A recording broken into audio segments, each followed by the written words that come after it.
দালাল বাজার জমিদার বাড়ি লক্ষ্মীপুরের একটা ঐতিহাসিক স্থাপনা।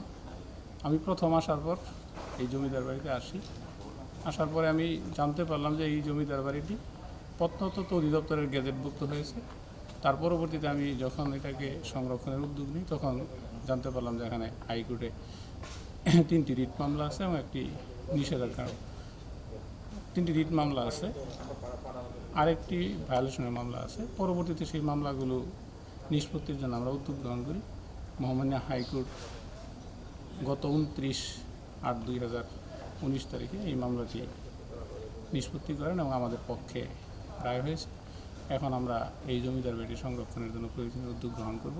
ইতিমধ্যে আমাদের কাছে কিছু বরাদ্দ এসেছে, সেই বরাদ্দ দিয়ে আমরা জমিদার বাড়িটিকে আরও সুন্দর করার জন্য চেষ্টা চালাব এবং যদি আমরা সুন্দর করতে পারি আমি মনে করি প্রত্নতত্ত্ব অধিদপ্তরের যে সংরক্ষণটা সেই সংরক্ষণটা থাকবে এবং মানুষ এখানে যে কোনো সময় আসতে পারবে এবং এই স্থাপনাগুলো ঐতিহাসিক সংরক্ষণ হিসাবে সকলের কাছে সমাদৃত হবে বলে আমি মনে করি।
পরিবহন ও পর্যটন মন্ত্রণালয়ের মাননীয় মন্ত্রী জনাব এ.কে.এম. শাহজাহান কামাল এমপি মহোদয় যখন মন্ত্রী হিসাবে দায়িত্বে ছিলেন, তখন আমার কাছে মনে হলো যে একটা সুযোগ যেহেতু আছে পর্যটন শিল্পের উন্নয়নের জন্য লক্ষ্মীপুরের জন্য কিছু করা, সেই সময় তার কাছে আমি কিছু বরাদ্দ ছিলাম যে লক্ষ্মীপুর কুয়াশাগর দিঘিটাকে আমি একটু পর্যটনের আওতায় আনতে চাই। তখন বেসামরিক বিমান পরিবহন পর্যটন মন্ত্রণালয় থেকে আমরা এই কুয়াশাগর দিঘির জন্য 20 লক্ষ টাকা বরাদ্দ পাই। সেই বরাদ্দ দিয়ে আমরা এই সৌন্দর্য বর্ধনের কাজ করছি।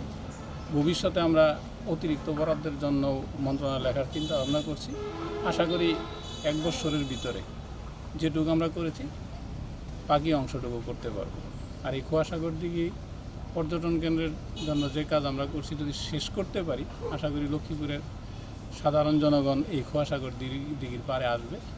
এমনকি পর্যটন শিল্পের বিকাশে কুয়াশাগর দিঘি একটা অনন্য ভূমিকা পালন করবে।